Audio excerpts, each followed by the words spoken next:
ప్రభుత్వ ప్రధాన కార్యదర్శిపై చర్యలు తీసుకోవాలి. ఉన్నత పదవుల్లో ఉంటూ వైసీపీకి అనుకూలంగా ఉన్న ముగ్గురిని త్వరలో ఎన్నికల సంఘం సస్పెండ్ చేసే అవకాశం ఉంది.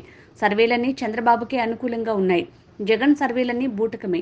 రాయలసీమ జిల్లాలో పెను మార్పులు వచ్చాయి. నేను పోటీ చేస్తున్న నియోజకవర్గంలో ఓడిపోతానని కావాలనే దుష్ప్రచారం చేస్తున్నారు. సోషల్ మీడియాలో దుష్ప్రచారం చేసినంత మాత్రాన నేను ఓడిపోను అని రఘురామకృష్ణంరాజు అన్నారు.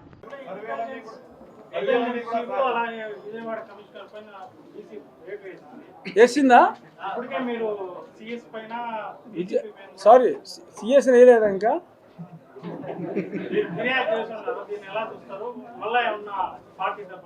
అంటే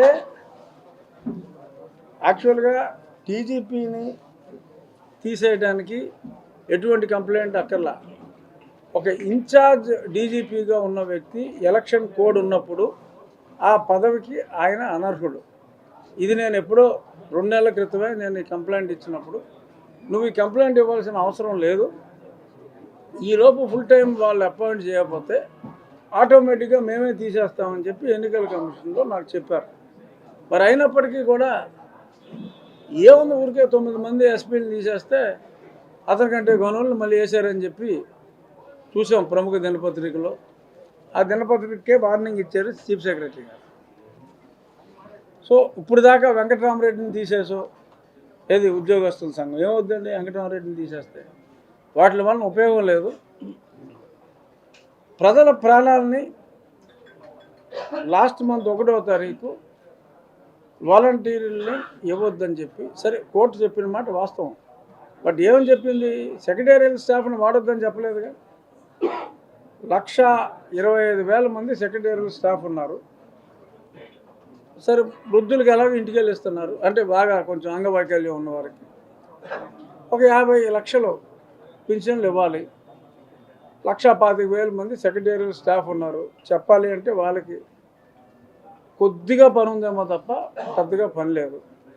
వాళ్ళని ఆ 2 రోజులు రోజుకి ఒక వ్యక్తి 25 మందికి ఇవ్వలేడంటే ఇంటికి వెళ్ళి పింఛను. కావాలని చెప్పి కొంతమంది ఎండకి కాస్త కోస్త దెబ్బతింటే మరి తీసుకెళ్ళి కూడా లేపేశారేమో అని నా డౌట్. పైగా ఏంటి, ఈ ఒలింపిక్స్ జరిగేటప్పుడు గోల్డ్ మెడల్ కొడితే ఇది స్వర్ణ కొట్టాడంటే ఆ ఊర్లో ఒకటి చచ్చిపోయాడు, ఈ ఊర్లో ఒకటి చచ్చిపోయాడు అని చెప్పి చాలా ఆనందంగా, సరే మామూలుగా శవాన్ని చూసినప్పుడు నవ్వుతాడు, ఆయన పెళ్ళిళ్ళకి వస్తే ఏడుస్తాడు. అదే టైప్లో అసలు ఆడు చచ్చిపోయాడు, ఈడు చచ్చిపోయాడు, చంద్రన్నకే ఇతను బలి అతను బలి అని చాలా దారుణంగా రాశారు. అటువంటి హింసని ముఖ్యమంత్రి, అతనంటే చావులను ఆనందిస్తాడు కాబట్టి ఓకే, అదేదో స్పైడర్ అనే సినిమాలో విలన్ క్యారెక్టర్. కానీ చీఫ్ సెక్రటరీ గారు బాధ్యత వహించాలి. అయినప్పటికీ కూడా ఆయన బాధ్యత వహించాల. ఇంకా ఆయన్ని స్టేట్ ఎలక్షన్ కమిషన్ రికమెండేషన్ కూడా ఇచ్చినట్టుగా మనం చూసాం, చర్యలు తీసుకోమని. ఇంకా చర్యలు తీసుకోనప్పుడు కొంచెం ప్రజల్లో అసహనం కలుగుతున్న మాట వాస్తవం. మరి డెఫినెట్గా రానున్న, అంటే 5 రోజుల నుంచి ఇదే డైలాగ్ చెప్తున్నాను, నాకు చిరాగ్గానే ఉంది. బట్ రానున్న 24 గంటల్లో డెఫినెట్గా పెద్ద తలకాయలు 3-4లో ఒకరినైనా సరే తప్పిస్తారని నా కోరిక. ఇప్పుడు ఇందాక 2 కోరికలు చెప్పాను కదా, ఇప్పుడు గుర్తొచ్చింది, స్వామివారు నా కోరిక కూడా కోరుకుంటా. కనీసం ముందు ఒకరిని తీసేస్తే ఆ తర్వాత 2-3 రోజుల్లో ఇంకిద్దరు ముగ్గురు కూడా తొలగించబడతారు. ఒక శక్తి అడ్డుకుంటుంది, కానీ మీడియా ముందు ఆ శక్తి ఎవరో మాట్లాడకూడదు. సో కాబట్టి నేను మాట్లాడను. ఒక శక్తి అడ్డుకుంటుంది, ఆ శక్తి కూడా మిగిలిన వారితో పాటు వెళ్ళిపోయే అవకాశం ఉంది. ఇదేంటన్నది వెళ్ళిపోయిన తర్వాత అప్పుడు మాట్లాడుకుందాం ధైర్యంగా. లేదు నాని గారి విజయోత్సవానికి వచ్చినప్పుడైనా మాట్లాడుకుందాం. ఇందుకు ఈలో పుసుకుని చెప్పేస్తాను నేను అయిన తర్వాత, లేదంటే అప్పుడు దాకా ఆగుతా. ఇంకేమన్నా ప్రశ్నలు ఉంటే అడగండి.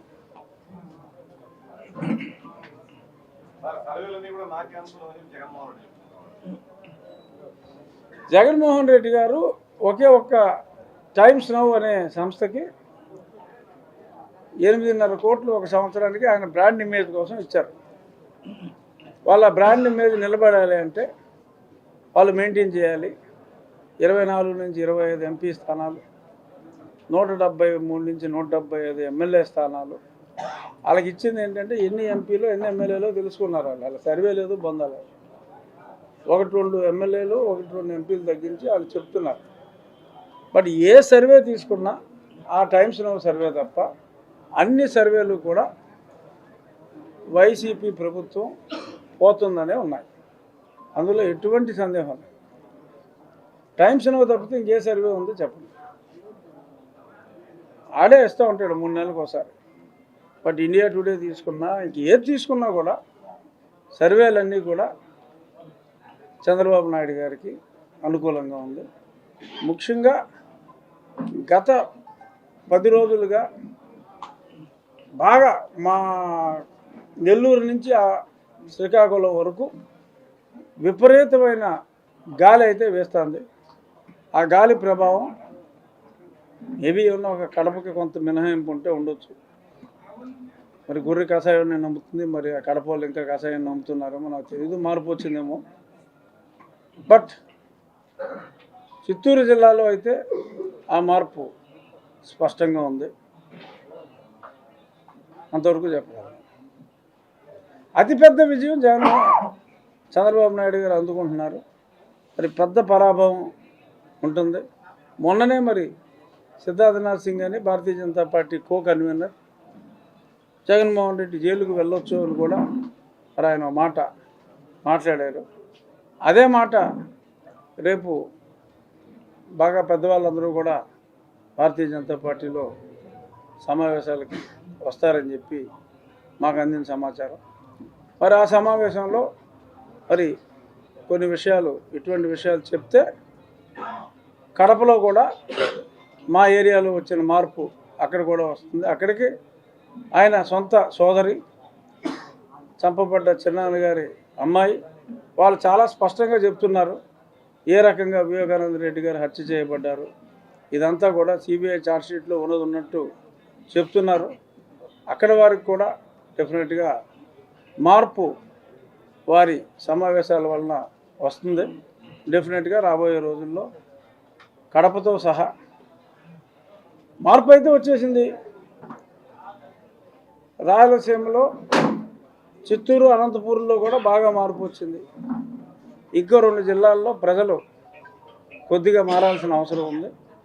వారు కూడా 20 రోజులు 18 రోజులు సమయం ఉంది కాబట్టి వారిలో కూడా చైతన్యం వస్తుందనే నా భావన. అయినా మీకు తెలియకుండా ఎందుకు ఉంటుంది? నిజాలు మీకు తెలుసు. ఊరికైనా అడగాలని అడగడం తప్ప మీకు తెలీదా ఇక్కడ పోతాడని?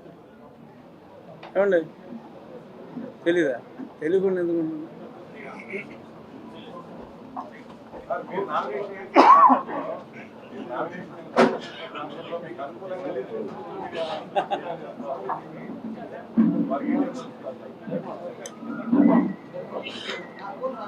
వాళ్ళకి